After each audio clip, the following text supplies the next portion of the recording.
International Training for Elders and Responsible Ones, March 2023.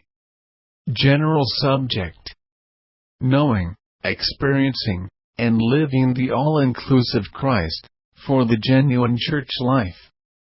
Message 7. Laboring on the all-inclusive Christ.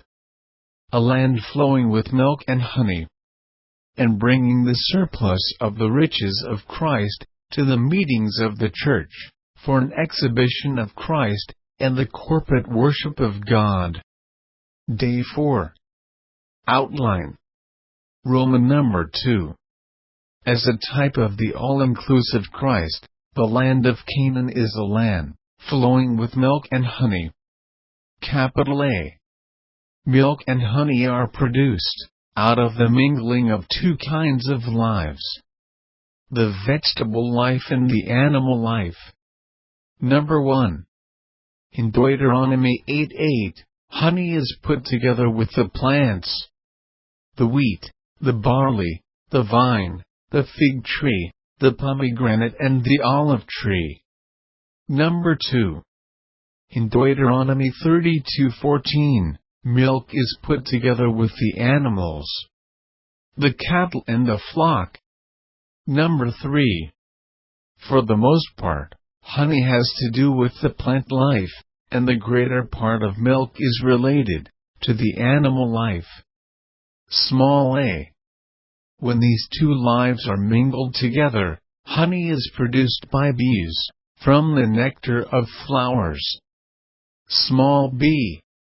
Milk is also a product of both the animal life and the vegetable life, but it belongs mainly to the animal life. It is produced from grazing in the pasture, vegetable life, by the cattle and the flock. Animal life. Morning nourishment. Ephesians 3:8. To me, less than the least of all saints, was this grace given, to announce to the Gentiles the unsearchable riches of Christ as the gospel. Exodus 3:8. And I have come down to deliver them out of the hand of the Egyptians, and to bring them up out of that land, to a good and spacious land, to a land flowing with milk and honey. The good land is a land flowing with milk and honey. Can you tell to which life the milk and the honey belong? Do they belong to the animal life, or to the vegetable life? Notice how the Holy Spirit arranges them in the Word. In Deuteronomy 8:8, the honey is put with the plants: the wheat, the barley, the vines, the fig trees, the pomegranates, the olive trees, and then the honey. And in Deuteronomy 32:14, the milk is put with the animals: the cattle, the flock, the milk and the butter.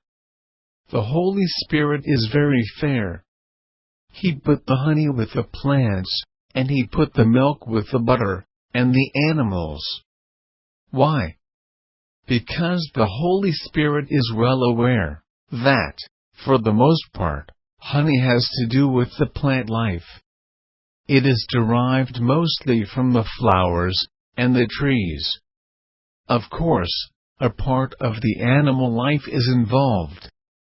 That little animal, the bee. Without the flowers, we cannot have honey, and without the bees, we cannot have honey either. These two cooperate. These two lives are mingled together, and honey is produced. But honey, for the most part, belongs to the vegetable life. Today's reading. What about the milk? We can say that the greater part of milk belongs to the animal life. But indeed, it is the product of both the animal life and the vegetable life.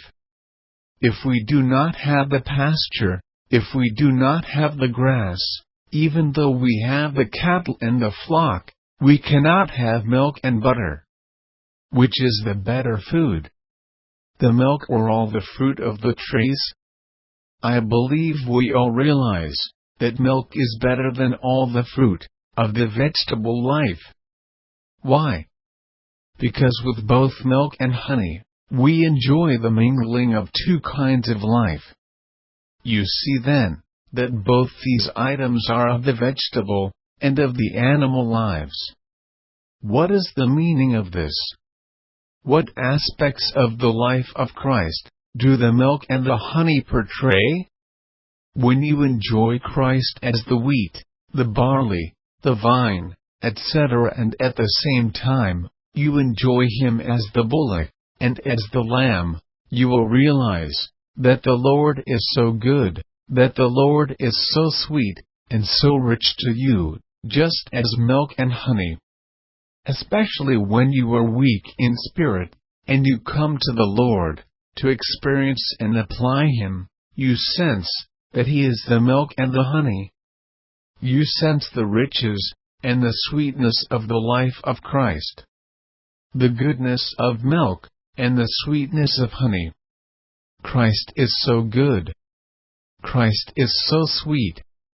He is a land, flowing with milk and honey.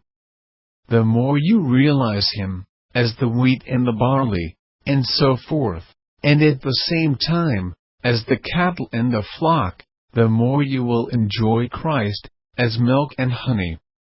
Before coming to the meeting, we should prepare ourselves for the meeting, with such things from the Lord, and of the Lord, either through our experience of Him, or through our enjoyment of His Word, and fellowship with Him in prayer.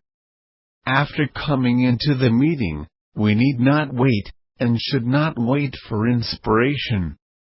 We should exercise our spirit, and use our trained mind to function, in presenting what we have prepared, to the Lord, for His glory and satisfaction, and to the attendants, for their benefit, their enlightenment, nourishment and building up. Thus the meeting will be an exhibition of Christ, in His riches, and will be a mutual enjoyment of Christ, shared by all the attendants, before God and with God, for the building up of the saints, and the church. This is the end of Day 4 of Message 7.